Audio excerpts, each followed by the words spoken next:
We are live on Facebook again. Facebook, we are back in your good graces for the moment, at least, and on YouTube. So welcome back to Accountability Immersion Training live streams.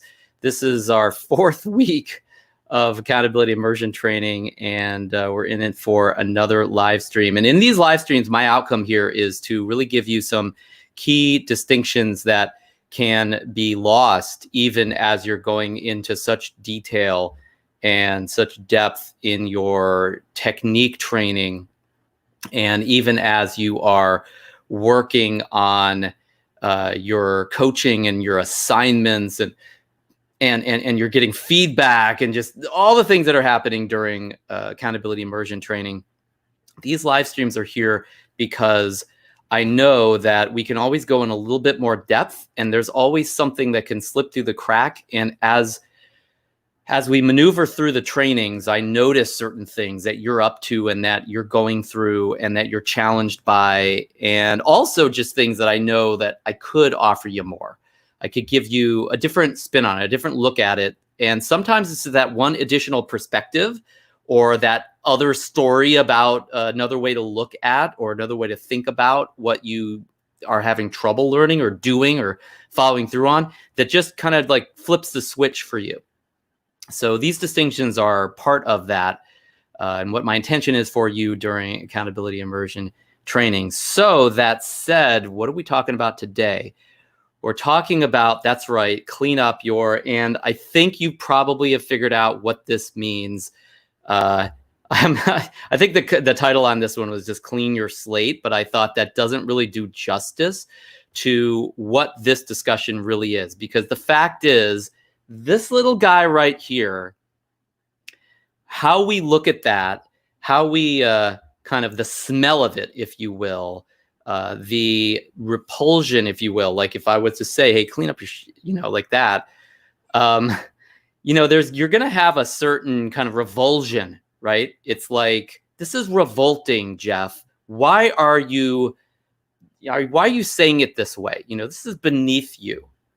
But I really want it gotten in this conversation how stinky, how unappetizing, how dirty this part of what we need to do can feel, if you will.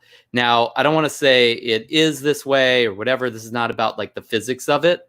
But the fact is, when you are trying to lead people to move their life to another level through action they never would have taken had they not been coaching with you, when you're really working with them in a way such that they're actually transforming that part of their lives, there's certain things that are going to come up that just don't smell good for them. Their karma is going to come back at them. And if you haven't handled your poop, then how the heck are you going to get them to handle theirs? They don't even want to look at it. They don't want to even want to deal with it. Now, does that mean that that's not getting in the way for them? Does that mean that that doesn't make their life stink at times? I mean, if you just piled up the garbage or the crap or whatever from your day-to-day activities, where just things aren't, don't always constitute what we would idealize for the way our life looks, so to speak. And we just kind of swept it all under the rug and it's just sitting there. After a while, it's going to really stink. It's going to attract cockroaches. It's going to attract bugs. People around you are going to be repulsed by just being around. And that's not just like your house. That's not just like your kitchen. That's your life. And it ends up kind of rubbing off on you as well. So we need to be powerful enough with our clients such that we can compel them, I hate to say coerce, but we at least inspire them to actually get this part handled. And by the way, I notice how popular this conversation is right now. Nobody is going to see this. Like, if you're actually listening to me talk about this right now, you are a unicorn, because nobody wants to deal with it. No one wants to they don't even want to hear it discussed, handling your karma, cleaning up your own shit. Nobody even wants to get into it. What we do want to do is the publicity. We want the PR campaign. We want to like just act as if none of this exists when it does come up, or act like ours is better than someone else's, or just ignore it or avoid it or run from it. Anything but actually deal with it. So I'm really okay if nobody actually listens to this conversation. It's like that's your life. You get to deal with your life, your karma, and your lack of power with your clients. Like, that's up to you. But I'm committed to you as a student of the university, or even if you're just kind of listening live, that you really have access to what's going to truly transform your ability to lead your clients as a great accountability coach. And if you can do this, you'll be extremely rare. You'll be unheard of.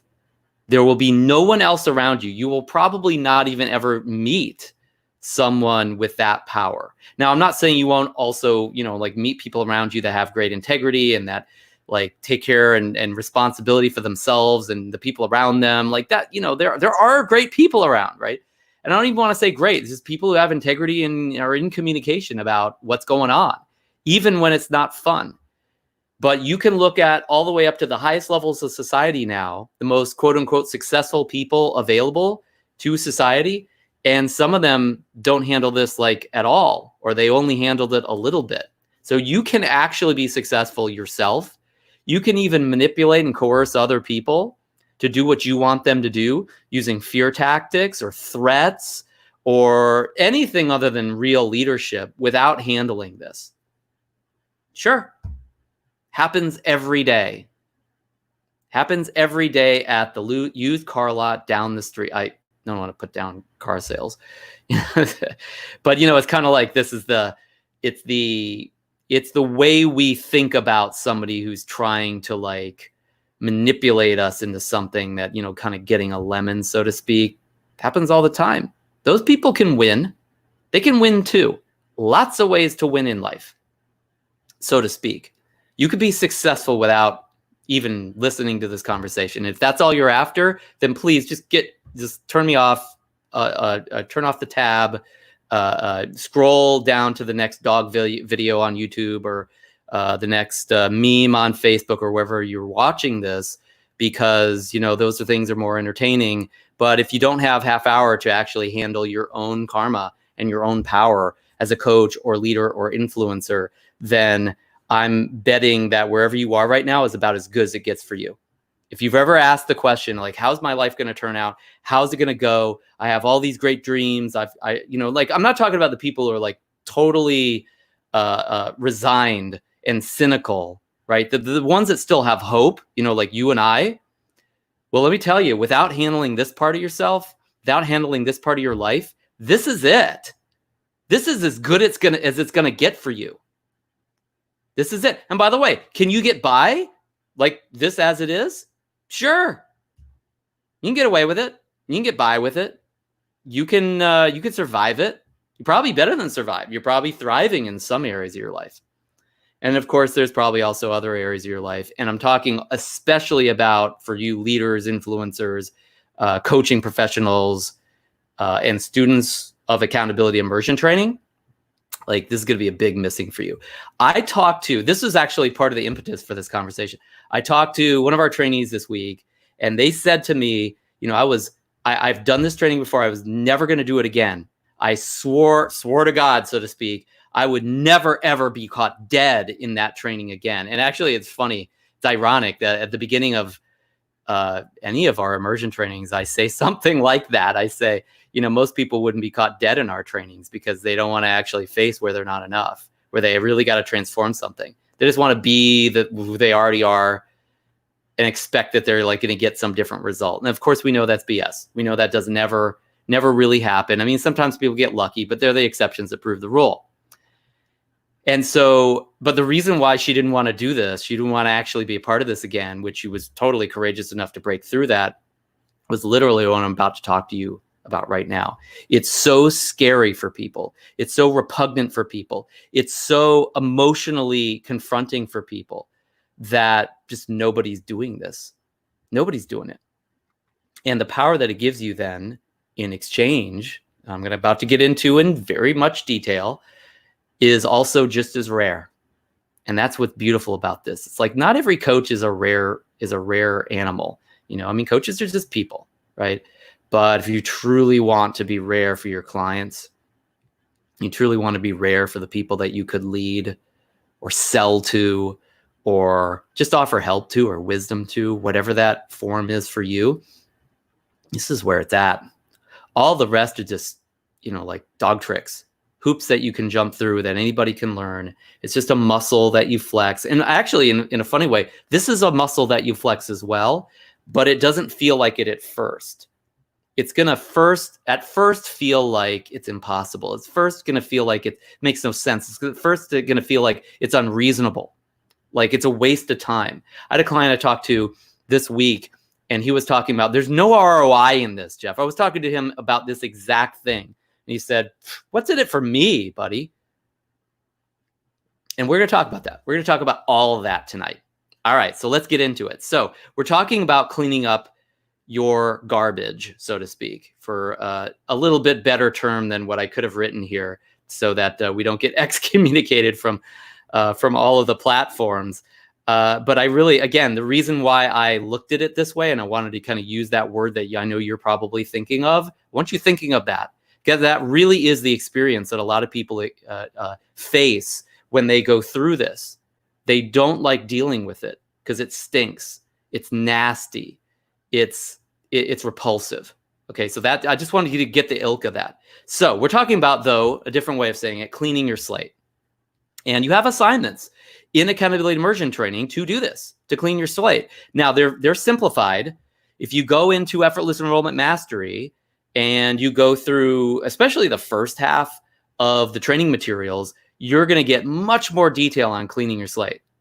And I want to, part of the reason why I want to do this as well, other than those conversations I had earlier this week, is that I also understand that without you actually going through all those trainings in Effortless Enrollment Mastery, which you may not have time to do right now for technique purposes because you're working in Accountability Immersion Training, you may not get the full Monty of exactly how to do this, like how to really clean your slate and why and what the whole point of it is. We're just asking you to do this stuff and saying, hey, look, you committed to these assignments, so go do it. Right. And I just want to give you a little bit more than that, especially around these, because that makes such a difference. So this is about cleaning your slate. So what is it to clean up your incompletions? What is it to handle things, situations that you swept under the rug, things that are kind of monkeys on your back, whether they're bothering you or somebody else, or things that you perpetrated, things where you've harmed somebody, things where you've taken or resented, and you just carry that baggage around with you. I mean, that's what a lot of people call it, right? They call it baggage. And baggage comes from this stuff. It doesn't come from some emotional tick. It's not in your DNA. You weren't born with this. You weren't. You built it up over time. You built up this garbage heap over time. So what this is, think about it this way. As an accountability coach, you need to create an environment with your client of integrity and communication. I mean, that's really integrity as well, but integrity, like being your word, actually honoring the promises that they make to you, like acting as if their word in the matter of their life actually makes a difference and matters, and then actually communicating around that. Because if you're going to honor that, you're going to talk about it. Hey, I didn't do it. I want to let you know this is what's going on. Being communication. So it's like communication and integrity, just for simplification's sake, right? So how are you going to do that? You're just going to manipulate your client to do it? Just tell them that's the way it is, or they can go F off? How are you going to lead your client to be that way with you when maybe they're not that way with anybody else or even any area of their life? How are you going to do that if you're not doing it and getting the benefits of it? The answer is that you're probably not. You will probably not. You could get the concept of it and blow it off for yourself. Maybe you can sell somebody on that for the short term because you have, you're a really good spin doctor. You're good with the PR. You're good at talking about it. Okay, great. So you're good at talking about it. But if you're not being it, you're not benefiting from being in communication and in total integrity, or at least honoring the integrity that you know is possible for you and moving in that direction. If you're really not living that out, there's going to be signs of that. People are smart. Your clients are smart. They can smell a rat. They can tell when you're talking about something that you're not living, or when you're asking them to do something that you're not really doing fully. And that doesn't necessarily mean that they're observing you or like watching you, although a lot of people will. We tend to pick our leaders apart, right? We tend to scrutinize them a little extra. Like as soon as somebody becomes president, it's like they get a million more criticisms, right? Some of them are probably deserved, right? But the point being is like, hey, you're a leader? Oh, let's find out what's wrong with you. And from both sides of the aisle, politics, whatever, everybody complains about that, when their guy is in power, gal is in power. But the point is that it happens, and for good reason, because we don't want anybody leading us that doesn't have integrity, isn't honest, doesn't actually communicate truthfully what's going on. We just don't want that because we know it's going to cost us. It's a problem for us. So we're extra precise about that. So yes, some people will hit you up. They'll find out about you. They're going to learn what's going on. They're going to go on all your social media accounts. They're going to Google you. They're going to talk to you and listen. They're going to ask your opinion on things. They're going to watch you like a hawk. But even for those that do not do that, there's a sixth sense that when you're saying certain things to them, like we're talking about, and like we cover in accountability immersion training, they're going to have a sixth sense that you don't really believe it yourself.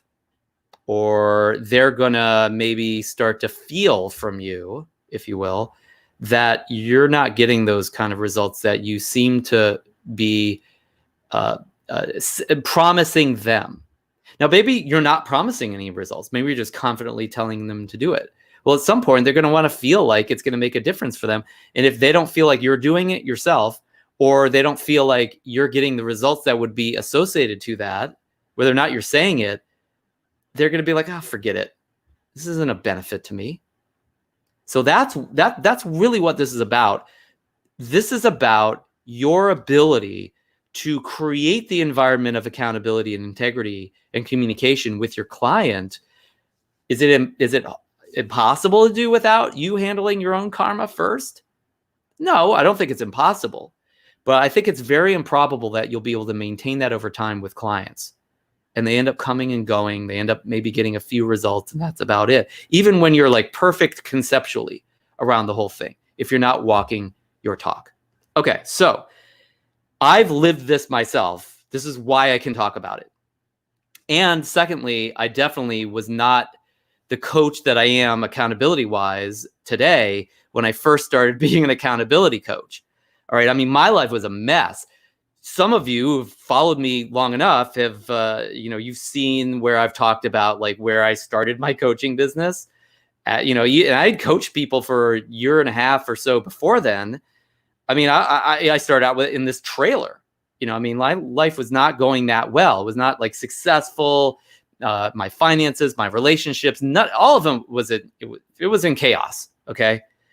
And so none of that was going very well. But here's the worst piece.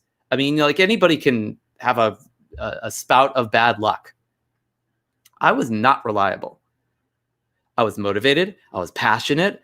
I was excited. I was maybe inspiring even. And I was skilled as a coach because I'd learned those skills. But I was just not, I was irresponsible and unreliable. Like when I promised something, I wouldn't follow through on it. I do what I felt like doing rather than like what I really actually promised to do. And people could just they couldn't count on me. Now maybe there were some exceptions to that. Like in my coaching practice, I was, really hyper vigilant on those aspects, let's say. But like, look, if the rest of my life wasn't going very well, it ended up rubbing off on the areas that I did really, really think was a big deal. Okay. So, and it's the same, look, it's the same with your client's life. It's the same with your life. If you've got areas of your life where you have no integrity, where you're blowing things off, where you're lying, where you're covering things up, where you're just playing out some act or some fraud, some sham, it's like, what makes you think that's not going to rub off into other areas of your life? I mean, I think you and I both know that it does. Why? Partly, I mean, even if nobody finds out about it, partly is because you know. And so you're walking around in every area of your life knowing that you're one person in one area and another person in another, right? Like some people can, play that off. Good spin doctors, like I said, but most people can tell, like not tell, but most people will feel something deep down inside that has them so kind of brittle. They end up being so easy to mess with, so to speak, that when people start testing you as a leader, you just fall flat, like a stiff wind comes by and you just fall over. That's not because you're weak. That's because of this. It's what we're talking about here. So that was my life. And I would run from problems rather than face them and be responsible for my part in them. And, I chalked it up to, well, I'm just a soft-spoken person. I'm not very confrontational. That these things scare me, but I just really wasn't committed to having any integrity around a whole variety of things that I acted out really confidently, so to speak. Not really that confidently, but I thought was confident at the time. But I was just really faking it. I'll give you an example. I was actually doing pretty well in my coaching business at this time, but there was a past business where it had been just a mess, and we had, myself and my business partner, we had partnered with this local business to just as kind of a media partnership. I was in a media organization, and so these guys, we were promoting them and having them be a part of a lot of our events, and we would kind of just kind of move them up in the rankings in their local area, so to speak. And in exchange, they gave us infrastructure, office space. And so anyway, they gave us these phones, these remember those old flip Nextel phones that had the two-way radios? Well, I had one of those, and my partner had one of those, and we all had them. We could talk to each other. We thought they were really cool, and they were great, right? But everything broke down. I left that business.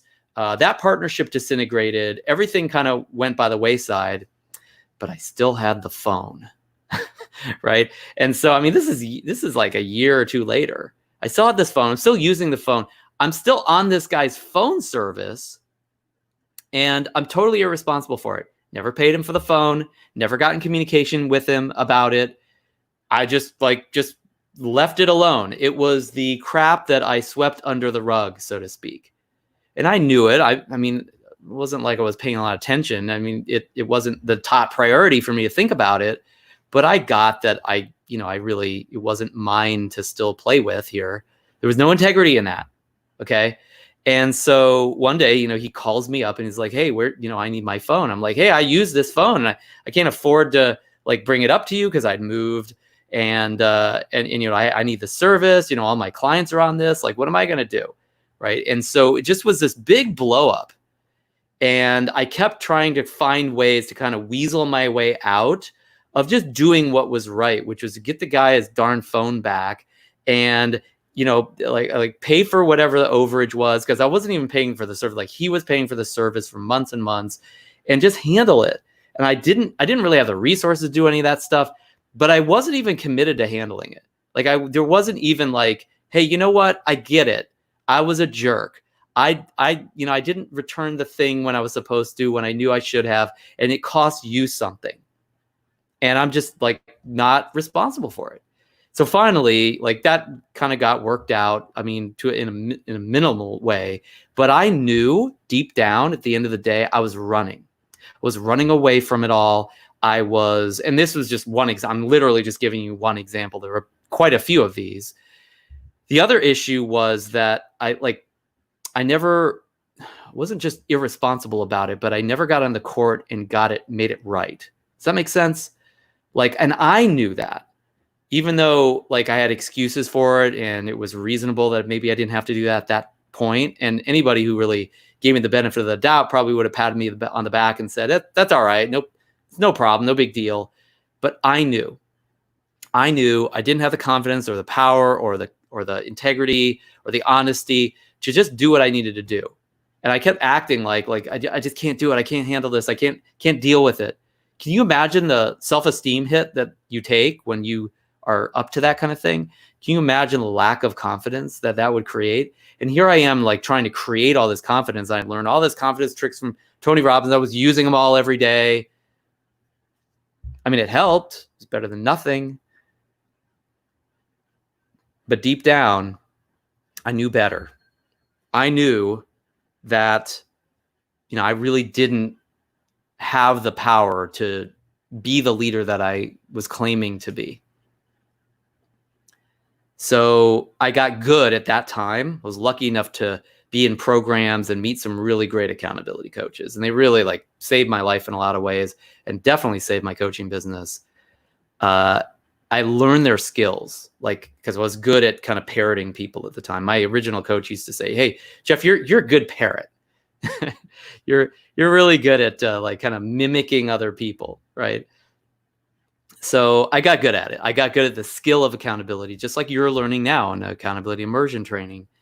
But, you know, there was a certain point, I think like six to 12 months in, where like I kind of came down from the high of doing it and getting a result with it.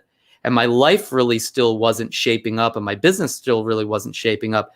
And a lot of the things I was trying to do with what I thought was, oh, I found this great technology, I'm going to use it and profit from it and share it with people and like get partners to like collaborate on it. All this kind of constructive industry that I had welling up in me, I was hitting brick walls the whole time. People were just like, we're not going to work with you. Like, we can't trust you. You know, look at how you're performing. Like, you can't even show up to a meeting. You can't even do this. We can't even rely on you. Why would we actually choose you as a partner in X, Y, and Z? It happened a lot of times. But luckily, again, at the time, I had these great coaches around me, and I understood what I was missing, even though I hadn't handled it yet. And there was this little voice inside that was saying, you know what, Jeff, you're not living this. You understand it theoretically, but you're not doing it. You haven't cleaned your slate. And so I met a coach at that time who was referred to me from my top accountability coach at the time, because he was her coach. And I started working with him. And over the course of that relationship, which lasted, like, I think almost 5 years, maybe even longer than that, like, I just handled everything. And he just never, ever, ever gave up on me and made sure that I got, like, look, your shit ain't handled yet. You gotta get yourself in line around all this stuff.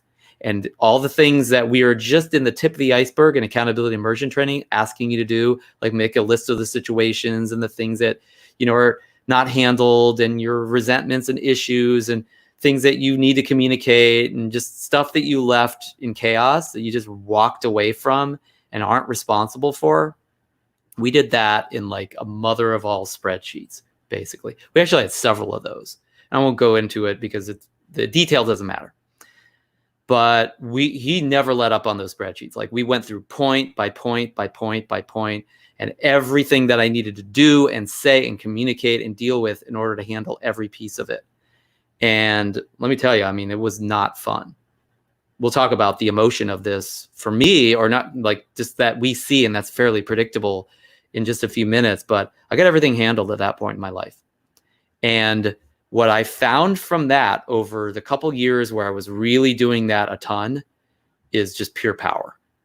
I mean, I was just unstoppable with my clients. They started getting their things handled as well. Their karma started getting rectified. And I became actually like an example of what was possible, rather than a warning of like, well, the way we look at a lot of the personal growth industry, like it's kind of like optics and fakery and just somebody just like BSing, just, you know, not like anything bad, but like the guru that stands up on the platform and being better than everybody and looking better than everybody and having a nice view and more money, more this, more that, and no real integrity. And then, of course, you know, we go to those seminars and we read those books and we go through those programs, and, you know, what do you expect? Like, what goes up must come down, because it's a lot of hype a lot of times. I'm not saying that you can't learn things, and it's not something that could maybe be helpful, but the people that really profit from that are the people that make those books and create those optics and market themselves that way. Not the ones that are a part of the programs. And if they are part of the programs and they're actually benefiting, it's because they already got this handled. And they probably would have benefited from just about anything. It just doesn't make that much of a difference, just the high fives. Again, I'm not going to put it down anymore. I mean, it's not the point of this. But I was that for a while. And then finally, I got what it was to get it at my core and really know it, not just have some fake charisma or confidence. And I got real confidence from that, which I just think was so tremendously valuable. I mean, it was just priceless. So I started really expecting that from myself, because I was living it and handling all the stuff that wasn't there in the past and got it cleaned up. And I mean, it wasn't perfect, and it'll never be perfect, but it was like I knew who I was somebody who was committed to handling that at that point, finally. And so I started then expecting that from my clients and my team. I started expecting them to have integrity. And by the way, I mean, if you're not trained in this yet, what I mean by that is somebody who is being and honoring their word. Like they really are, like what they say, we can count on that.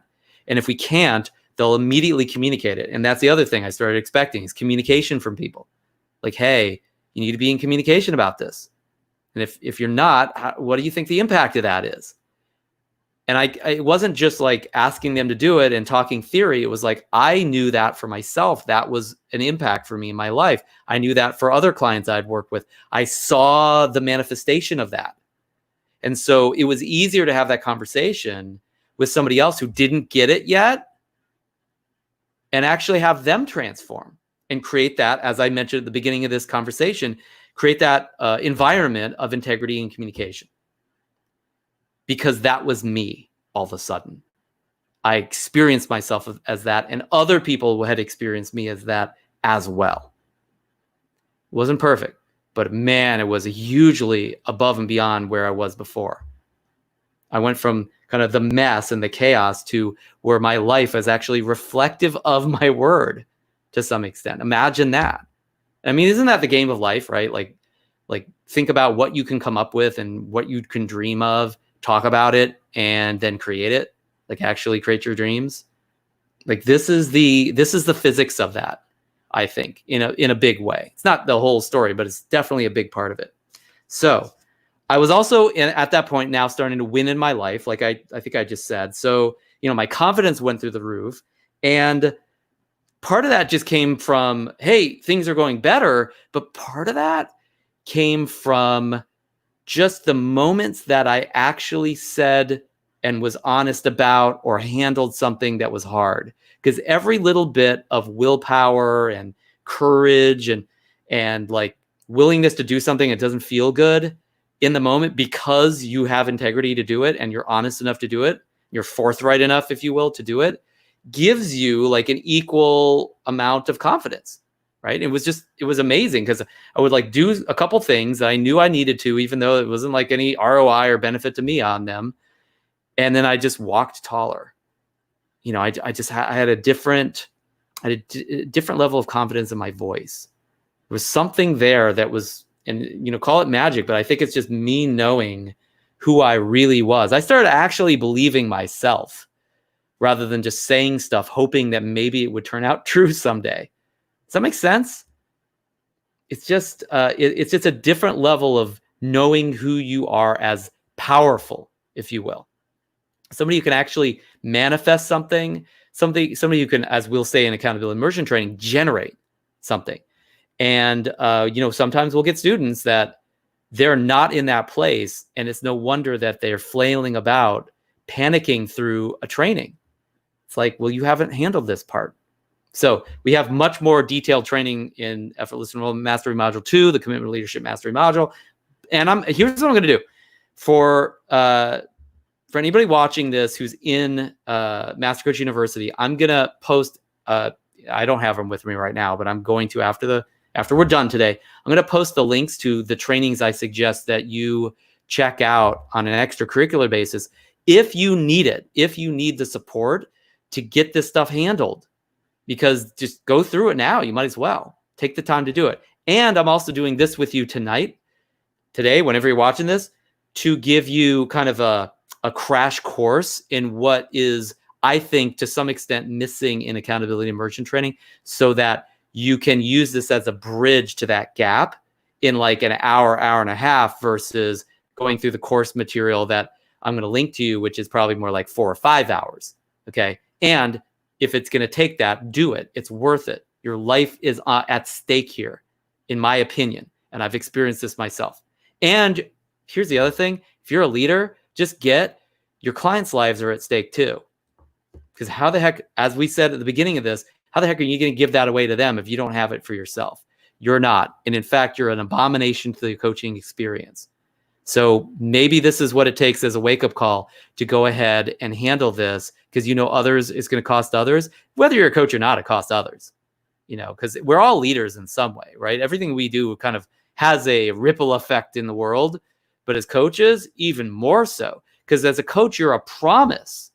You're literally just using that word, labeling yourself a coach. It's like people expect something from you. They expect that you're someone who they can count on. They expect that you'll be inspiring to be around. They expect that they can follow your lead and actually get somewhere. And if they follow your lead because you're not leading in the true north direction and they don't get anywhere, like that's on you, especially now that the jig is up for that conversation. So that's what happened. My life went from chaos to being a reflection of what I had hoped for and I'd promised, but I wasn't delivering on. And I finally started delivering. What a concept, right? Okay. Let me give you one more example, like not from my life. I was watching the other day, this guy on YouTube is very, very successful entrepreneur. I reference him every once in a while. His name is Alex Becker. And Alex said, you know, I can't, like he used to have all these like start a business and kind of get rich programs, you know, that kind of thing where it's like kind of a little stinky, you know, like a little weird. Not like bad, but like seems a little like there's a little bit of a sham going on there, right? And he said, you know, I couldn't any longer do it, not because what I was teaching was wrong or couldn't work, but because I realized nobody was going to really use it successfully, because I can teach them how to get a customer, I can teach them how to get $1 million business, but I don't know how to get them to make their bed. And he's like, that's what I got to be able to do with these people in order for them to be successful, is just handle the basics. Because if they don't have a good service or good product or something that has no integrity, it's like they're never going to make it anyway. So I can teach them all the tricks in the book. And so he's talking about this, and it just really, it dawned on me. It's like, that's exactly what I got when I went through all the coaching that I went through around this.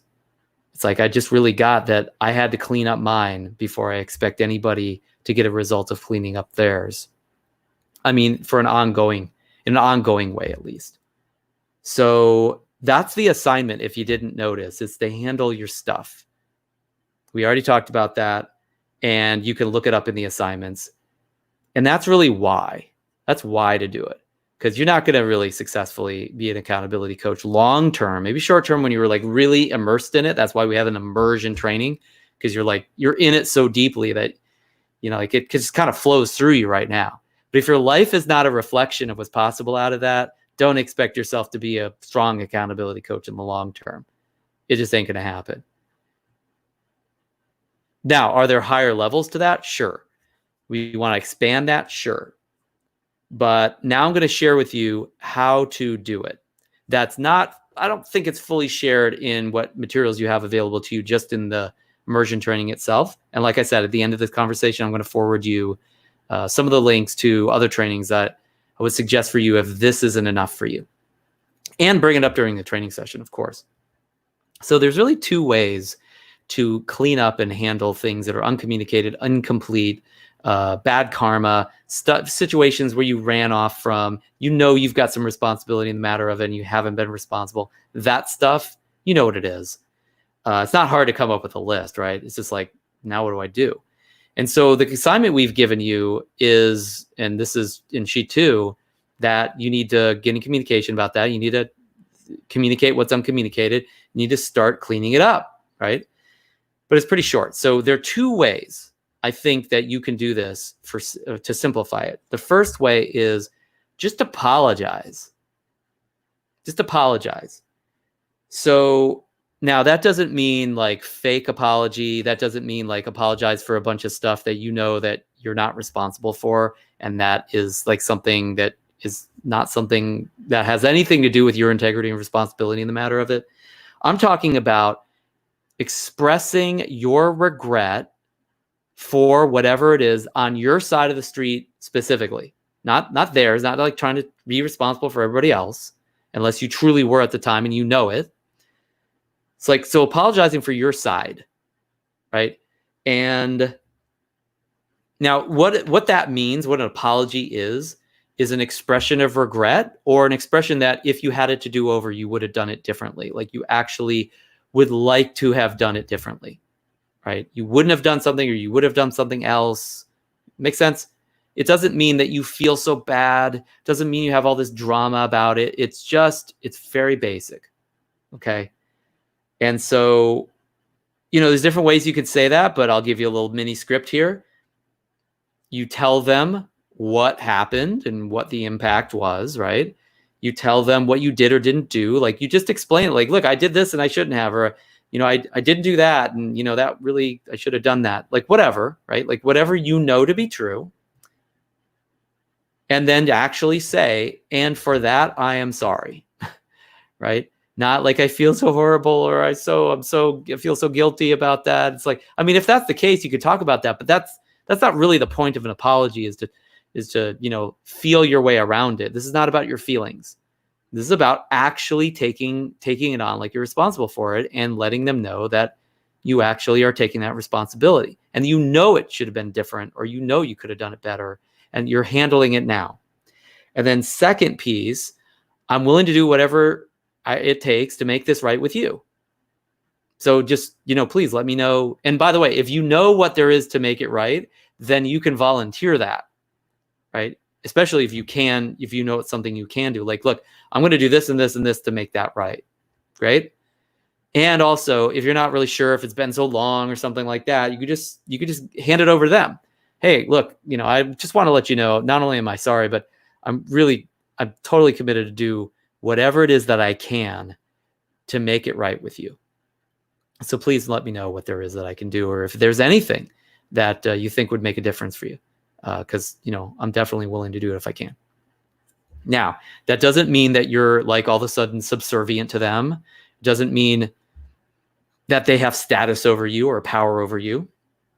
Key words in that statement is whatever you can. So if what they say for you to do is give them $1 million and you don't have it, and it's not fair and it makes no sense, or they tell you, I want you to crawl around on your hands and knees for 2 years, or I want you to be my slave for a year, you just can't do that, right? Like that has no integrity either. So it's pretty simplistic stuff. But that's what I would say. That's the apology side of it. And if the shoe fits for that situation, then great, wear it. You can add that to any conversation where you're getting in communication and handling things, if there's something to clean up on your side. And again, that doesn't mean to try to take responsibility for anybody else's stuff, but it also should include not like blaming or shaming or like excusing, like all the stuff that people normally do where they say, well, if you had done this, then it wouldn't have been this way, right? Or I think it would have been better if you hadn't done that. Because that's really why I did it the way I did it, right? Like all that stuff, that's not a part of an apology. That's not a real apology. That's just excusing yourself and, like just being irresponsible and being a victim and all that stuff. We don't want to bring that in. We'll talk about that in a little bit more detail in a couple minutes, because I'm going to give you some finer points to this that I've shared with clients of mine recently, because I think that it could also be helpful above and beyond just additional training that you might go through. All right, so we talked about that. So that's the apology. That's the first way. Second way that you can handle this is remember the accountability process, the 3-step process, where you first of all get them aware of what stopped them from following through on what they were committed to, right? Like, what are they covering up? What's the act? What's the truth? What's the cover up and the real cause? like really getting beneath the BS, the story, the explanation and the excuse, and getting to what's real that they really don't want to deal with it. That's their blind spot that they don't want to share. And then you get into the impact of that, right? And they have to get into like, hey, what was the impact of this on me, on others, on my past, present, and future, on my life, on my business, on my integrity, whatever. And then finally, making the new commitment. Step 3, like, what are you going to commit to? What are you going to, that will really transform this situation? And then recommitting to what it is that they broke their word on in the first place, right? Those are the 3 steps. In a commit, what I call a commitment conversation, and this is a way that you can actually handle this stuff, is you actually have that conversation on yourself in the presence of the person that is impacted, or that you need to be in communication around. So it's like, hey, I wanted to tell you, I broke my commitment to you to be a loving father. And the way that I did it is that I was like just blowing you off and just telling you to go figure it out for yourself. And, that's not integrity at all with that commitment. What had me operate that way is I was acting like it was because I didn't have time. But the truth is, what that really covers up is I was just scared. I was scared that, I wasn't going to be able to figure it out. I was scared that, you were going to be mad at me for it. And I was just being cowardly. So I was just covering up my cowardice. And the result of that, or the impact of that, is that you missed out on that support, and, you go into the impact of it, right? And then, hey, honey, what I'm committed to now is I'm going to be there for you 100%. I'm committed to anytime I'm worried about it, I'm going to just be honest about it. Okay, so what I just did was what I might call a commitment conversation, or it's the beginning of it at least. All it is like as if my accountability coach was coaching me and asking me those questions, like what stopped you? What does that cover up? What's the impact of that? What are you committed to now? What are you going to do to transform this, etc.? The kind of things you'd ask as an accountability coach. I'm just asking myself those questions and actually just volunteering it to whoever is impacted so I can clean it up. There's only one piece that I would add to that in a commitment conversation. If you go through Effortless Enrollment Mastery, Module 2, Commitment Leadership Mastery, in the commitment conversation module, or the training where we talk about commitment conversations, those 3 steps are kind of covered, and then we just add a 4th. And the 4th piece is where you, after all that's said, you just share what will be possible as a result of the new commitment. So it's like, hey, honey, I'm committed to, I'll get in communication. I'll be honest about this. I'm going to get it handled, and I'm going to be there for you 100% from now on. And then I share the impact that'll have. Like the difference that will make is that I'll be the father I really want to be. I'll be courageous. I will be unstoppable with you. I'll be there no matter what. And you can count on me like for anything and everything that you need as my son, or as my daughter, whatever. Right. So you'd add that last little piece. So that's the commitment conversations. 4 steps. Share what it is that you've covered up. Like share the truth. Tell the truth for once, right? Be really courageous about that. What's the impact of like what you've covered up and what's happened and all the impacts of what you've perpetrated, so to speak. Then what are you committed to now as at least being possible, if not truly, like what are you gonna do about this?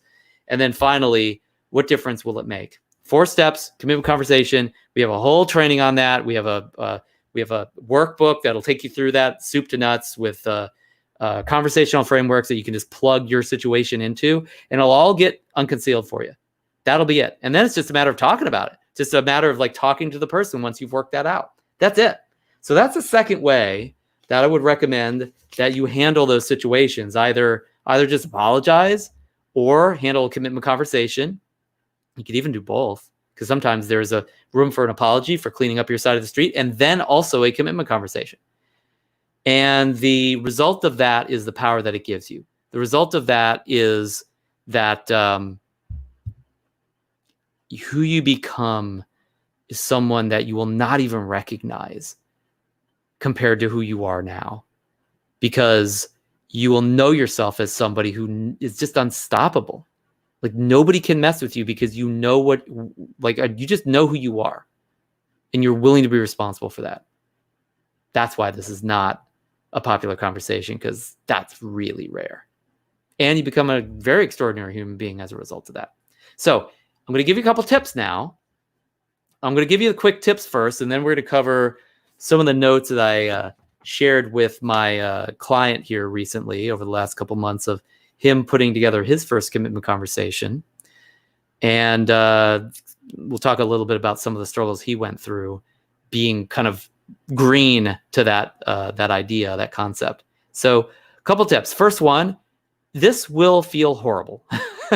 Okay, now I'm not saying that like to expect that, but I'm just saying like if you actually feel horrible in the process of actually pursuing to talk to somebody in this way, then you're probably doing it right, because this is not a feel-good experience for most people. You could feel good while you do it, but it's not likely, especially if this is not a regular thing for you. Second, there's no ROI. Okay, like don't think of this like you're going to get something out of it, like you're going to have this conversation and they're going to give you money or give you some kind of props, or don't do this for that. Because there's going to be plenty of times when you don't get any of that. And if you do, that's nice, but hopefully it's just a nice surprise. It's not what you did it for. So this is not about like some trade that you're making. Okay, you do that, you don't have any integrity in the first place. You're just horse trading. You're just doing something selfishly for yourself. I'm not saying that you can't be selfish. I'm not saying you can't want something for you, but just consider that has nothing to do with this conversation. Your selfish the persona that you have of your own self-serving self, that needs to kind of get out of the way for you to have this conversation. It shouldn't be taking the bull by the horns. And like, if that part of you is the one that's motivated to do this, you're going to have very short-lived progress in this area. You're going to do it once or twice and realize it's not all cracked up to be in terms of ROI. Okay, so just forget about that. That's why nobody's listening to this conversation right now.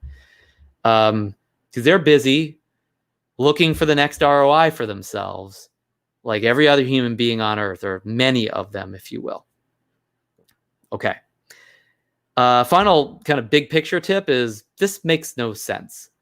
Okay, this is not going to make a lot of logical sense to you as to like, oh, well, the reason why I have this conversation is because it will produce this result and it will give me this and it will give them that. Like, I'm not saying you can't rationalize those things, but this is not about being rational and reasonable. Because, and here's the thing, if you think it is, just think of it this way. You will come up with every reason known to man for why you wouldn't want to have the conversation. You will rationalize your way out of having any integrity in those situations in your life, in your business, in your relationships, in your family. You will find a way, because you're smart, right? You will smart your way all the way back into the same rabbit hole that you're in right now in your life. You're guaranteed to do it. And it's also guaranteed as a result of that to have nothing possible for you long-term as an accountability coach. It'll be really short-lived. It'll be like, that was an interesting experience, how I held people accountable for once. That didn't last very long. All right, so it's just like this like there's no reason here. You're gonna have to be unreasonable to actually get on the court with people in your life and actually just take responsibility for this thing. And all the dogma and good boy, good girl, bad girl stuff, all that stuff, like some of the like the goodest girls and goodest boys I've ever met, their life is in shambles around this kind of stuff. And they're totally a victim about and totally irresponsible around their relationships and getting stuff handled and what they haven't cleaned up. And they're running away from the stuff in their life. They're not living it. They're not facing it. They're not actually handling and cleaning up their side of the street. They're not even close to that. So don't tell me just thinking that you want to be a good person is going to get you to do this, because it won't. I've got some of the people that feel they're the good people, and they're not even near that. Okay, so you're not going to have reasons for doing this. Here's what you will have. You'll have a lot of reasons for not. So the more reasonable and rational you are, the less you're likely to do this at all. Okay. Now, that doesn't mean that we can't look at like what difference this could make and how helpful this could be. Like, there's no doubt this will make a difference at some point, but just realize there's just as much argument against it as there is for it. And that's why there's plenty of people in the world, very successful people, that they're not even square one when it comes to their integrity. They're not even square one when it comes to their true power as a leader. Okay. So now let's get into some weeds here for a couple minutes. And I'm just going to talk a little bit about some of the things I shared with my client recently, who is really like wrestling with and struggling with two things. Number one is just like, are they even going to bother to handle this and be responsible for this part of their life? And number two, how to do it as well. We'll get into a little bit more of the technique of it as well. So, and I'm not going to get into their situation because story time is over, but I do want to give you some real serious pointers on this stuff. So when you have a commitment conversation with somebody, what will come up is a lot of like the limitations and the issues and the drama and all that. All this stuff will get dredged up, right? Because you're getting back into a conversation that you probably ran off from before. So there's no doubt that stuff can come up. But you really want to look for and share, as a result of the conversation, the future of who you want to be, of who could you be, like what future could you imagine that would be a victory over the past? Who could you become that would be truly a victory over your past way of being? And by the way, if you are needing that conversation, we already know, you can already see that who you could have been in that moment that you ran away from, there's some space for transformation there. There's some space for something above and beyond, some gains between where you were at that moment and where you are today, or where you want to be today, right? So take a look at that. Who could you be that would transform things? Who could you be that would potentially make a difference? What future could transform things? What future would make a difference? What way of being would truly be a victory for you, if not for even more than just you? I mean, because a lot of times who we become is a victory for others that we touch, our clients, our family, our friends, our business associates as well. Other people benefit from who we become. So take a look at that. You want to have that in the conversation somewhere. Now, a couple other things. When you think about these new ways of being, they're not dependent on anybody else. So a lot of times what will come up is, well, yeah, I can be that, but I can't be that with them. Well, you're not dependent on them for you to be that. You could just be who you're being, independent of them giving you any support whatsoever. So this new way of being is not dependent on your spouse. It's not dependent on your client. It's not dependent on your boss. It's not dependent on your team. It's not dependent on anyone, because it's your way of being, not theirs. In other words, you are the sole manager in charge of your own way of being. So your whomever that you're going to be having this conversation with can do whatever they do. Because a lot of times the argument somebody will have around like why they wouldn't have this conversation is, well, if I say that, they'll do this. You know, like the domino effect, right? It's like, I'm not going to do that. That's dumb because I'm just poking the bear here. Who you be is independent of them. They can do whatever they want. They can scream at you. They can hate you. They cannot believe you. They can ignore you. But you still get the result, even if they don't. If you share something with them and they don't take it, it's just more for you, basically. And you can still generously share. So, it's your way of being. They can do whatever they do, whatever you think they'll do, the worst thing you can imagine possible, and you still get the victory. Still get it by being this new way, or at least by sharing the possibility of being that new way. Your new way of being is independent of external factors. Okay. So let's not be a victim of everybody else. Let's not blame others for that. Next, don't come up with new ways of doing or having in this conversation. Like, oh, hey, now that I've cleaned all that up, I think the new thing that I'm really committed to is like us having like this really friendly relationship, or us like getting back together and getting married again, or like my new commitment is I'm going to like always be nice to you. I'm going to come over every day, or I'm going to have $1 million, or we'll all be rich, or, those are all doing and having type of commitments. All right. Now, I'm not saying this can't be a part of an apology, something like that, but in a commitment conversation, this is a little bit more abstract, it's a little bit more conceptual, but the abstract can produce a domino effect of all sorts of different ways of doing And that could produce all sorts of different havings for you and others as well. So that'll get worked out over time. You don't want to start with that, because I could argue with you about whether you should have X, Y, and Z. I could argue with you whether doing that is a good idea all the time. I can't really argue with a way of being. Oh, you're committed to being passionate. You're committed to being loving. You're committed to being a man of integrity. Well, how do I argue with that you're sharing of that way of being? Well, you're not going to do it, or I don't agree with it. I don't think that's right. It's like, it would just fall flat. It would just be weird. But if you say, hey, we'll visit noon every day, it's like, I can argue with that. I can say, well, I don't think that's a good idea.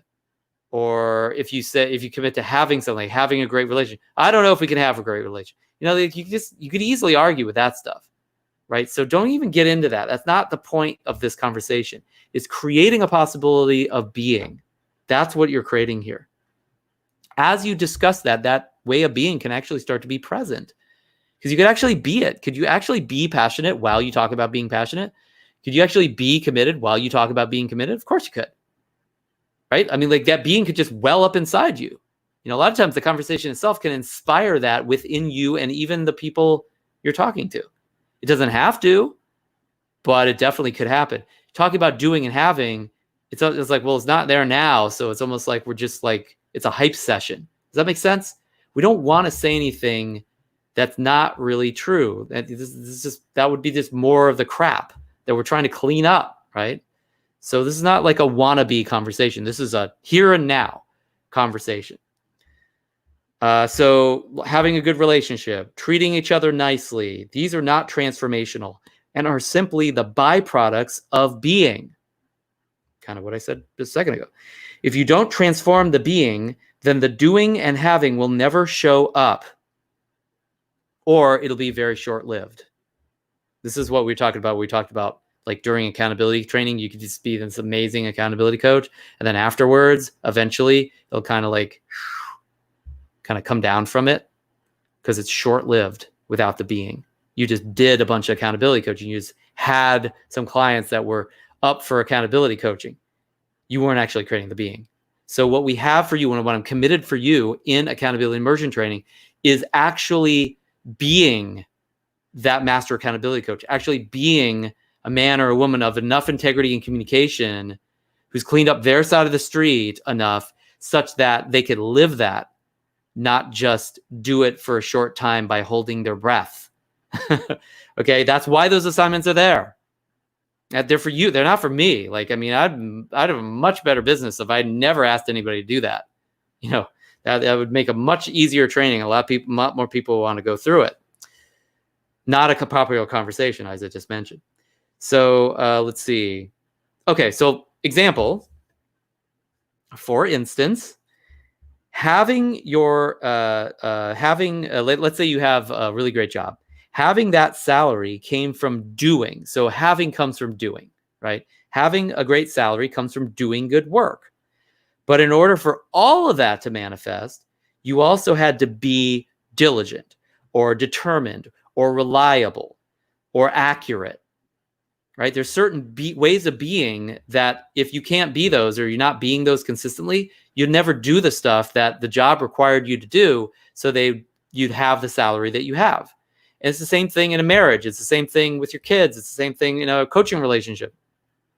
The doing and the having, doing begets having. Doing the having, not possible without the being. In fact, a lot of times people, like, some of the things we do in accountability training and even commitment leadership program, is we ask you to do things because we know if you do them, you'll have to be whoever it takes to do those things.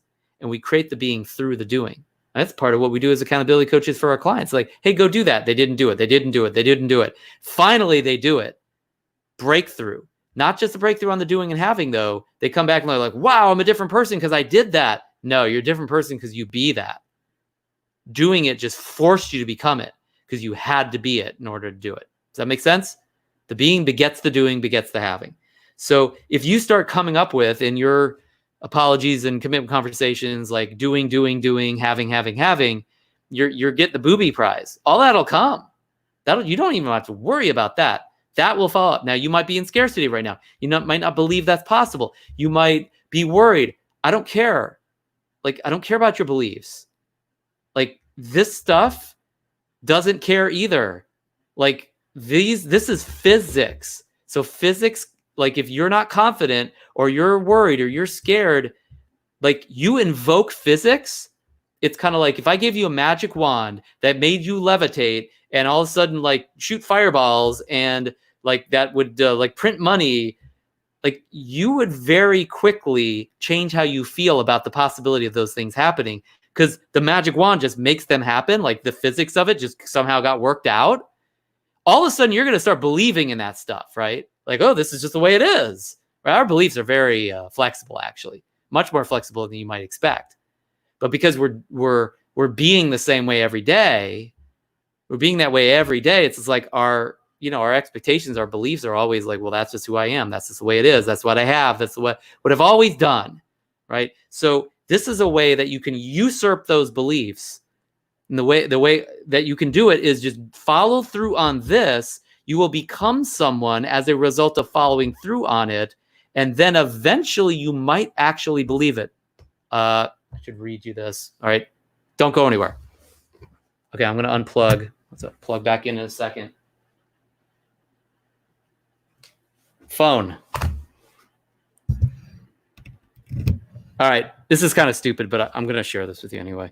All right. So this is literally from today.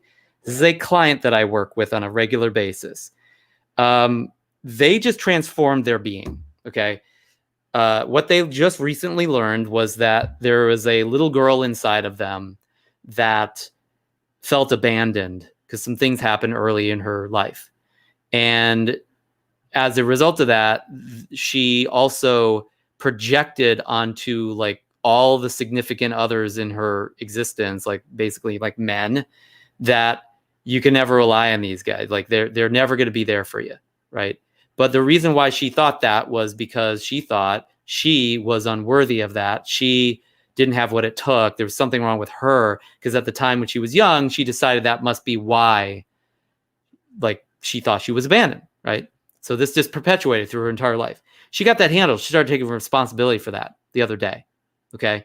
Totally transformed herself. She became someone who was irresistibly powerful in her life, and that knew that, you know, she had what it took to, you know, maintain someone's attention and devotion and love, and realize that. And she kind of we went through a lot of psychological stuff to get here, but she kind of gave that gift to the little girl inside her, if you want to think of it that way. So deep stuff, like more strategy coaching type of stuff. But she became someone who was just unstoppable in her intimate relationships. So, and here she is texting me. I'm just going to read you what she shared. All right. I looked in the mirror and I looked different. So much more relaxed. I don't know if this guy that I'm with will know what hit him. But either way, it doesn't matter. See how it's like not dependent on that guy? Like, she got that. Like, she was, I mean, this is literally, I'm not asking her to say this. She just texted me this stuff. But either way, it doesn't matter, because I know I have so much more to offer the world because I feel at peace inside. That is somebody who be at peace. She is at peace. You get that? She was not at peace before. Now she is someone who is at peace. She got that, the physics of that. Now I know why there's always been so much anger inside me, blah, blah, blah. Okay, great. Yeah, okay. Okay, and then that was a couple days ago. Today, she says, by the way, we're talking about other stuff. By the way, let's just call him Joe for lack of a pseudonym. This guy, Joe, that she's hanging out with. Joe wants to see me immediately. He's totally smitten with the new me. I really can't believe it. She literally texted this to me. I really can't believe it. Now, what does that mean?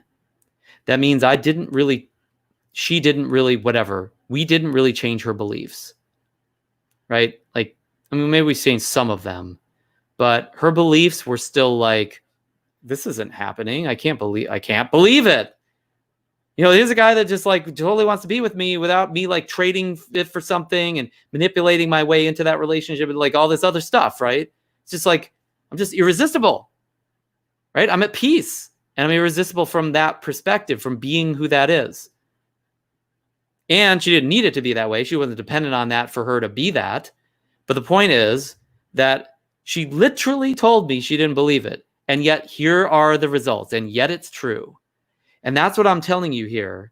When you try to come up with all this doing and having, you're just going to end up with disbelief from them or you.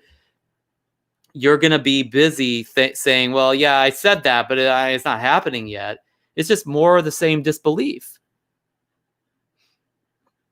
So you don't have to believe anything in order to actually have this conversation. You will just create the possibility of being it and go ahead and don't believe it the whole time you're creating it, because the point is that you're creating the physics of you being it. And then once you actually be that, and by the way, that could be a fight to really be it, right? But just sharing it, a lot of times somebody will be it, just literally in that conversation, in the presence of another who sees that there's a real commitment to be it, because then you can be that for them too. And they'll see it in you. And when they see it in you, you're like, wow, wait a second. And then you'll say something like my client said, sorry, I really can't believe it. So what I told her, what I just said back to her, actually, I think you can believe it now, right? Perhaps it's just a new experience for you more than lack of belief. But now in retrospect, thinking of that conversation, I realized like, yeah, she doesn't really need to believe it. You don't need to believe in that. You just be it, and then you'll do, and then you'll have, and that doing and the having and the doing and the having. It's like, hey, if you got this, like I said, this magic wand, and think of that like a doing having tool. It's like it does money, it does fireballs, it does levitation, you know, and I have those things. Then I have the results that go along with that. I've got a really good magic show. Everybody wants to come see it. You are going to eventually, even if you don't believe in the moment, you're going to eventually like believe in yourself a little bit more, like, wow, look at all these things I can do. And look at all the things I have. That must mean I am. But we don't get a magic wand in life. This at best is the magic wand. And the magic wand, if you will, is you becoming that, because there's magic in you that you don't even believe is possible right now. And so this conversation is not just for those that are like, I got that handled and I'm doing it, I'm going for it and all that. But the people who are like, or the coaches who are like, no freaking way you're going to get me to do that, because I know myself and I cannot. That's impossible for me. Easy for you to say, but not for me. Let me tell you, it wasn't easy for me either, or it wasn't easy for me to do it. Easy to say. You're right about that, because anybody can say it. And it will be hard. There's a good chance for you to do it. But when you do it, you will be it. And when you be it, you will begin to do and have more that's possible that never was possible before. This is about making the impossible possible. This is about miracles, the unexpected and the unimaginable in your life. And if you want to create that for your client, don't expect that you're going to do that very powerfully and consistently without you doing it for yourself first. That's why these assignments are there. Okay, let's get back into the thick of this. So as I just said, the conclusion around that, don't come up with just ways of doing and having, come up with ways of being and share those. The doing, the having will come. Don't worry about that. You get stuck in that, you're going to get stuck in the weeds. It's not the point. And what you'll tend to try to do with this conversation is the opposite. Create the future of having, so you can then do things differently and then perhaps be different. It's always like, we always think opposite. Like if I'll get the $1 million, I have the $1 million, then I'll save money, right? Of course, BS. And then I'll like be rich, right? But the truth is, first you got to be rich, and then you will do saving, and then you'll have the $1 million. Does that make sense? Everybody's waiting to win the lottery. And we know, of course, lottery winners eventually squander their fortunes and fritter it away on crap. Because why? Not because they didn't have stuff. It's because they didn't do and be. And frankly, it's just because they didn't be. Because if they were being, they would then do something that will allow the having to maintain itself. if that indeed actually was even possible for them. All right. So if the commitment conversation you create is just trying to pile icing on a mud pie, let's call it, in other words, cover up the old ways of being while they still fester and stink like an infected wound that hasn't been treated, then the entire conversation is inauthentic, a fake. In other words, if you're just going to lie and lie and lie and then talk about possibilities, nobody's going to be inspired by that, including you. You're just faking your way through things. There's no courage that it takes to do that. There's no commitment in that. It doesn't show anything beyond just you just being who you already were. That's I mean, I know that's a mouthful. I know that's it's a lot to take. So please, if this doesn't make any sense or you have questions about it, shoot me up in the chat. The power of a commitment conversation is acknowledging the truth of how you have been and then committing to how you will be. I mean, that's about as simple as it can be. But if you continue to allow a commitment conversation to be driven by the old ways of being, then you're just paying it lip service. It'll be a conversation where you've put nothing at stake because you're not actually willing to pay any price. And a conversation where it's obvious that you have no real commitment to any new possibility. This is most of the time what people do when they go off on a personal growth binge. They have no real commitment to it at all. And so that's what shows up in their conversations and their doing and having is no commitment, and there's no cooperation. There's no agreement. I remember like a couple months ago, somebody said, I'm not going to do free sessions with clients because they'll just waste my time, right? Well, maybe they're wasting your time because they think you'll be a waste of their time because of who you are for them. Maybe. I don't know. I don't know you. But the truth be told, there's all sorts that's possible when you actually put something at stake. You don't want to put anything at stake. You're not going to have any result from this conversation. I can guarantee you that. No ROI, as my client had been talking about. All right, continuing here. A commitment conversation is usually hard and or uncomfortable since it actually puts something at stake in the conversation. If you just have a conversation and put nothing at stake, well, yeah, that's easy. You do that. You and I do that every day. When you actually put something at stake in the matter of the conversation, like that's when it's like, like I'm now you start to worry. Now that uncertainty starts showing up. Now that stress starts showing up. That's why it matters. That's why it actually has an impact. It brings up your issues. It sheds light on them. It demands you take some responsibility. There's inherent risk in this conversation in a way. Playing it safe by staying in the past would kill that conversation, render it ineffective or worse, pile on more crap. I see this all the time. I see this with people where they say, yeah, I had that conversation and it's just horrible. It went horrible. I'm like, yeah, it's because you didn't have any commitment in the matter of the conversation. You didn't put anything at stake. All those ways of being that you said you were going to be, you be the opposite of them. Those things were exactly what's missing. This client I'm talking about, this conversation I was having with him, he had a commitment to being like unstoppable or, like something like that, bold, courageous, that kind of thing. And he's having this whiny conversation around how, he didn't trust this person. He didn't think that anything was possible with them. And just all this really a cowardly commitment conversation, right? And I'm like, hey, it's exactly the possibilities that you're committed to being is exactly what you're not being just in creating this conversation. You really got to, that's what's missing. You got to get. So playing it safe by staying in the past or putting nothing at stake would kill the conversation, renders it ineffective. People can smell that. People know when it's just more of the same crap. They just know. You're smart. Your friends are smart. Your loved ones are smart. Your business associates are smart. Your clients are smart. They're smart. So, like a gangrene arm, you've got to cure it or cut it off or it infects the whole body, and it has. Consider that you are an infected patient dying from gangrene and that you've got to get that handled. Cut it off, cure it, do something to get it handled. That's what's keeping you from having the ultimate power you could have as an accountability coach. An example of this safe or fake commitment conversation might be if I admit that I've been lying and then commit to the possibility of honesty, but continue to lie throughout the conversation. It's like I'm perpetrating the very thing that I claim to say that I'm responsible for. Then the conversation is just talk. It'll be obvious to everyone that I've had no breakthrough, that I'm not really committed to anything other than being who I already was prior to the conversation. Does this make sense? It's like when somebody gives you like a sorry, not sorry kind of thing. Like that's kind of a cute meme that we talk about nowadays. Why is that meme so popular?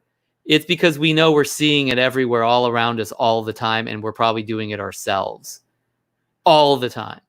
And so when we see it, we're like, yeah, I know what that's like, to be sorry, not sorry, right? I don't mean like not feeling it, like just not actually even being responsible.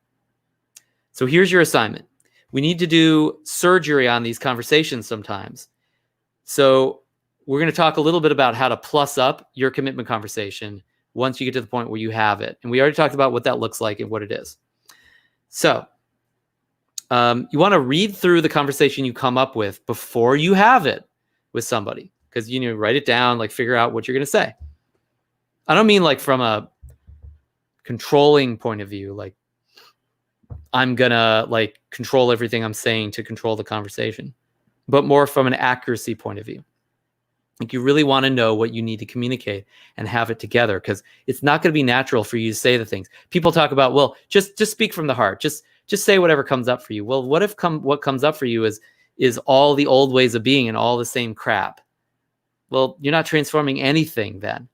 So like writing it down can really help, because then just what you feel won't be the only thing that creates who you are. Because if you're just going to be your feelings, well, your feelings are chaotic. Your feelings are a mess most of the time, or at least a lot of the time, especially when you're in chaos. I talked to that client that texted me just this weekend, and I said, look, you're in chaos right now in your relationships and in your family and all these areas of your life. And I said, it's going to be harder for you to take responsibility. It's going to be harder for you. It's easier to do it when everything's working out, because you feel the good feelings that go along with the circumstances. Your circumstances kind of suck right now. So you're not going to be in the mood to really be powerful. You're going to have every justification for why you can't be, or why you shouldn't have to be, or why you don't owe anybody anything. Because look at the way your life has been. And you just be a victim of that.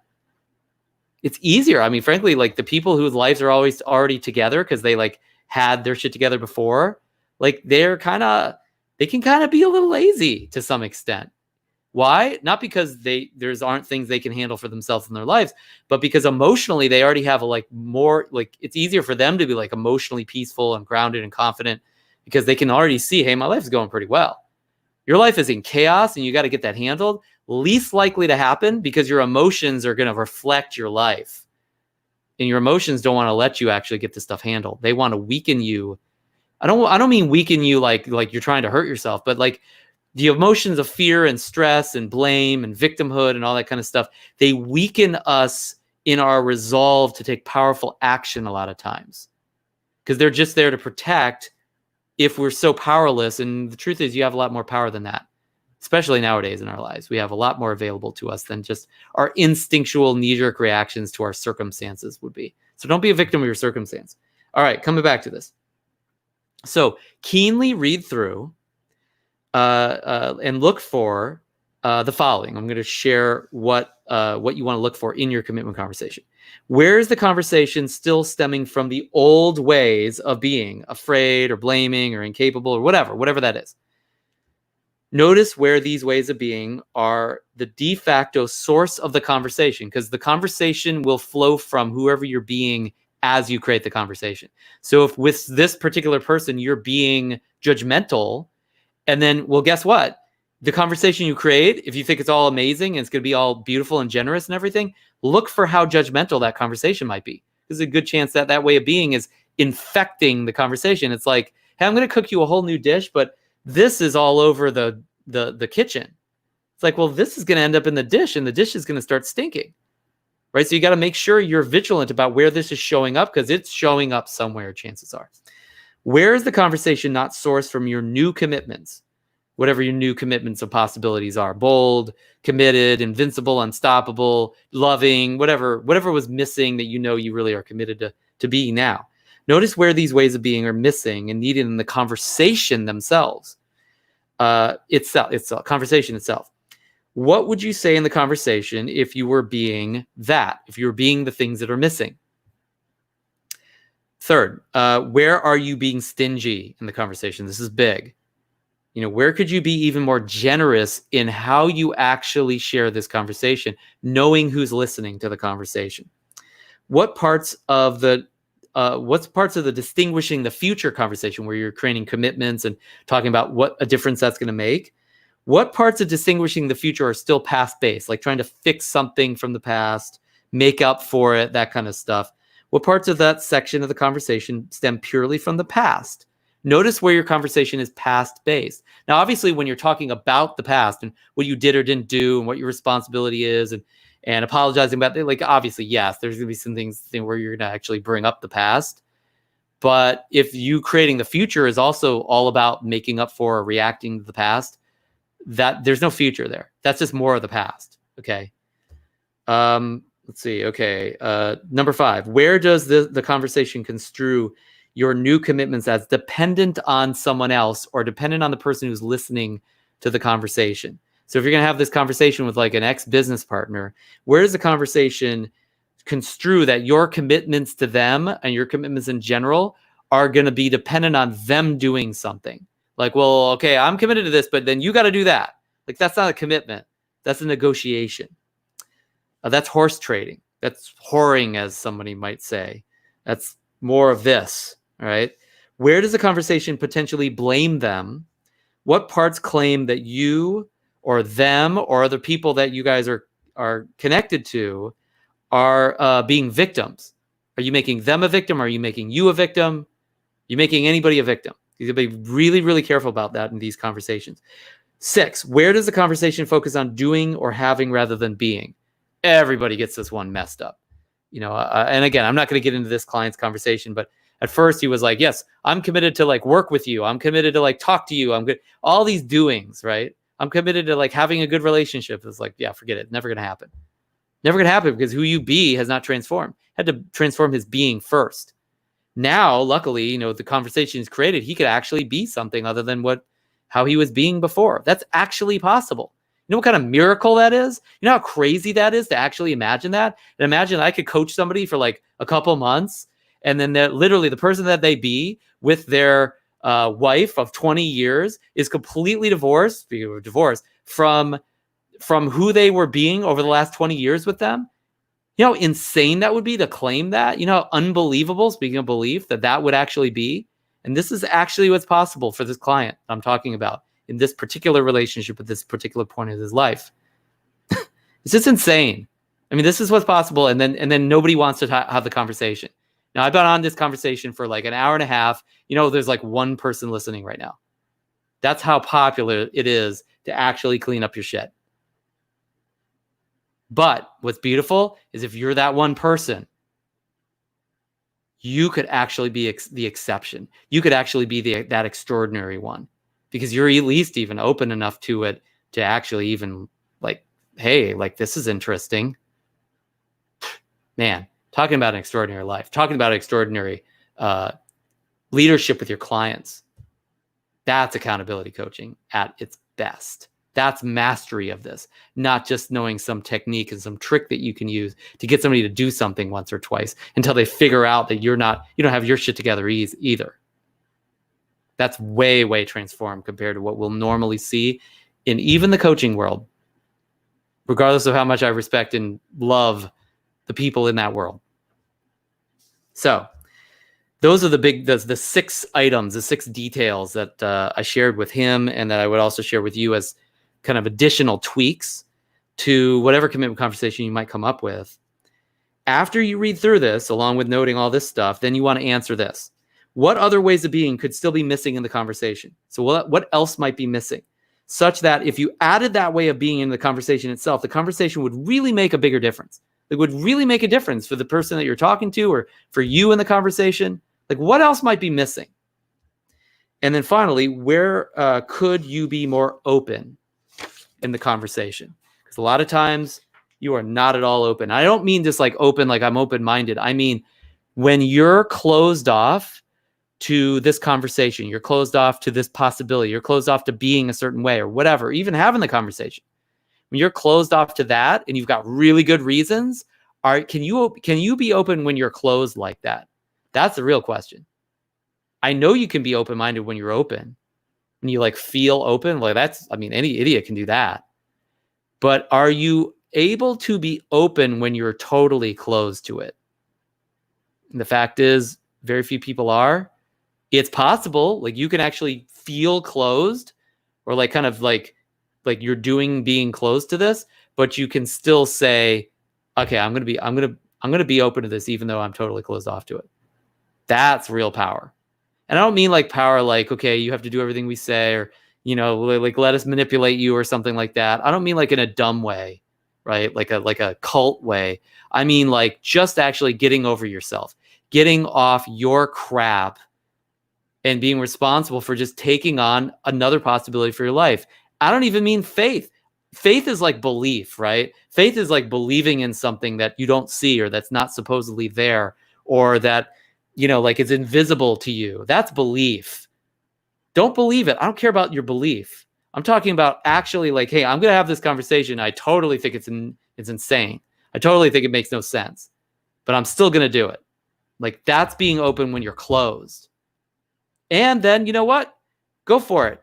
You have all these conversations, you follow through on your assignments at Accountability Immersion Training or Commitment Leadership Mastery, and like you're like totally untransformed and nothing makes a difference, and you see nothing from it. You're not a different person afterward. Great. You can always just go back to the old the old way of being. Just go back to that. It'll be like totally welcome to do that. But if you're in this conversation up to this point, and you're all the way to this point where you actually made it through the entire conversation, you've taken notes or you're going to go back and take notes and you're going to follow through on like what I send you, the links to the other deeper trainings, whether or not you need to go through it all, or at least you're actually going to have the darn conversations that we assigned you to do and just have integrity around your basic like commitments in the training to fulfill on your certification requirements, then you're ready to transform. Then you truly are. And if you say, I don't feel ready, well, look, it's not even about ready because ready is for cakes and pies. I don't even want you ready. I want you like, okay, I am where I am, but I'm open even when I'm closed. And I'm just going to go do the damn assignment. Will you just hold your breath for the next couple of weeks to do that? By the way, if we're in week 4, if you're watching this in week 4, you don't have a couple of weeks to do it. You got like a couple days because assignment sheet 2 is due. And the assignment is to start cleaning the stuff up. If not, I think it's even to complete all of it. So if you've got like 26 people on your sheet of situations, you got 26 calls to make at least just to really like phone it in above and beyond like the real work that you could do around this. That's what the opening is for you. So if you have any questions about this, let me know. I'm going to paste the links to the resources in like the chats and the comments and all that in the Immersion Training Facebook group, and then also on the YouTube as well. If you're watching this on YouTube, just for both channels. I'm not going to email it because it's just a lot of stuff. And I've sent you guys like a million emails recently, so I'm not going to belabor that. But if you really got to this point and you really want to take advantage of those resources, then that's for you. And it's really not for anybody else at this point. They'll follow up on that later if they decide to take that on, or maybe that's just not something they see that they need. Do the best you can with this. It's not going to be perfect. Like I said, it's not going to be easy. And I really, really am inspired by anything that you do in this area because I know what it takes because I've been there. That's why I can have this conversation with you. That's why I can hold you accountable because I actually was at some point, and I'm nowhere near perfect. I got plenty of stuff to clean up. But I know myself to be somebody who can and will clean those things up as they come. And I'm not digging a deeper hole for myself in my life at this point. And that gives me ultimate freedom to show up in any way I need to at any point for any client, including my team and myself, and hopefully for you. So, and I'm committed to that happening for you. So whatever it takes to do that, I will do. Whatever it takes to do that on your end, you need to commit to do. And I know you already are, or else we wouldn't be in this conversation. And those assignments, if you just follow through on those, that's really what it takes. That's my recipe for you, if you will, to clean this up, get it out of the way, and have a clean slate, fresh start. Because the power that you have within you and just as a human that was available to you from day one, that doesn't feel maybe like it's available to you today, will be available again. It is available to you right now, but with all this shit in the way, it's going to get covered up. And so if you want that, like the statue of David, that perfect sculpture, like the sculptor that sculpted that said, I didn't, my goal was not to create this sculpture of David, this perfect being, if you will. My plan was to chip away and unleash the David that was already inside. What I'm telling you is that at some point in your life, you were unstoppable and you knew everything was possible. You knew you had that magic wand. You could make up the magic wand. You could create it by your word or by your imagination or by just your inspiration, by your sense of hope and possibility, if you will. Not even faith. And what's there now is it's still there, but it's all covered up by all this. And so your job is to chip away. And as you chip away, it's going to sometimes feel like you're chipping away at yourself. But that's not you. That's just this. And as you chip away at those things that sometimes feel like you, and it's going to be like terrifying or frustrating or unsettling or any of that kind of stuff, you'll start to reveal who you really could be as a master accountability coach. It'll start to get uncovered. And that power will suddenly appear, and people will be like, wow, how'd you become so powerful? It's like, no, I was always that way. I just covered it up with all this other crap. All I did is clean it up. All I did was clean my side of the street. Again, it's just your side, nobody else's. So look forward to seeing what you do with that. And we are not done with this conversation, by the way. If you're in accountability immersion training, we have training sessions where we'll be dealing with this in the future.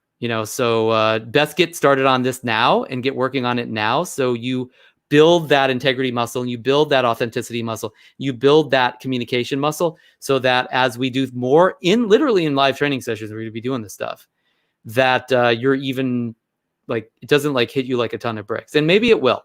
And that's okay. I really am okay with that. If it does, like, it's not like a reason to do it now. Just do it now because you have integrity to do it and you're committed to. All right. Questions in the chat? I'll see you in the next training session, the next live stream in week 5 of Accountability Immersion Training. Take care until then.